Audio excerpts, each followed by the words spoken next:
بسم اللہ الرحمن الرحیم۔ السلام علیکم صلی اللہ علیہ وآلہ وسلم۔ سرسوں کا تیل واحد تیل ہے جو ساری عمر نہیں جمتا، اور ہتھیلی پر سرسوں جمانے والی بات بھی اسی لیے کی جاتی ہے کیونکہ یہ ممکن نہیں ہے۔ سرسوں کے تیل کی ایک خوبی یہ بھی ہے کہ اس کے اندر جس چیز کو بھی ڈال دیں اس کو جمنے نہیں دیتا۔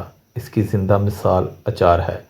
جو اچار سرسوں کے تیل کے اندر رہتا ہے اس کو جلا نہیں لگتا، اور انشاءاللہ جب یہ سرسوں کا تیل آپ کے جسم کے اندر جائے گا تو آپ کو کبھی بھی فالج، مرگی یا دل کا دورہ نہیں ہوگا، آپ کے گردے فیل نہیں ہوں گے، پوری زندگی آپ بلڈ پریشر سے محفوظ رہیں گے انشاءاللہ، کیونکہ سرسوں کا تیل نالیوں کو صاف کرتا ہے۔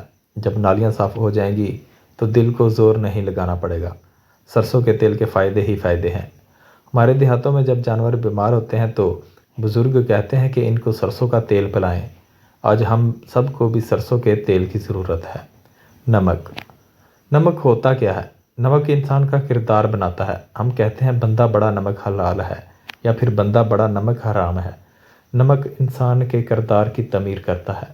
نمک ہمیں وہ لینا چاہیے جو مٹی سے آیا ہو، اور وہ نمک آج بھی پوری دنیا میں بہترین پاکستانی کھیوڑا کا گلابی نمک ہے۔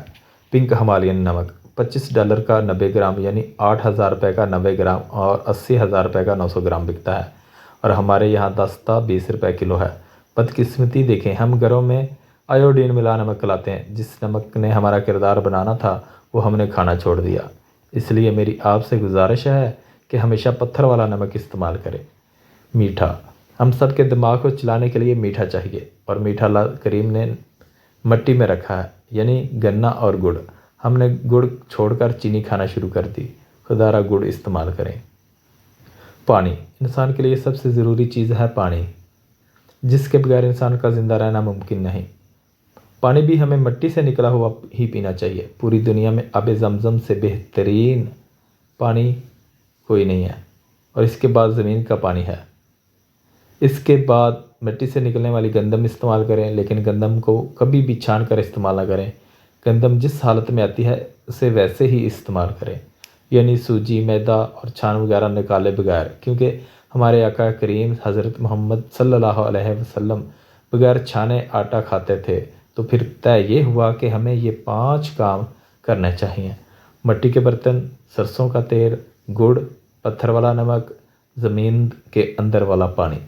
زمین کے اندر والا پانی مٹی کے برتن میں رکھ کر مٹی کے گلاس میں پئیں، اور ان ساری چیزوں کے ساتھ گندم کی روٹی کھائیں۔ انشاءاللہ آپ بہت سی بیماریوں سے بچ جائیں گے۔ اللہ حافظ۔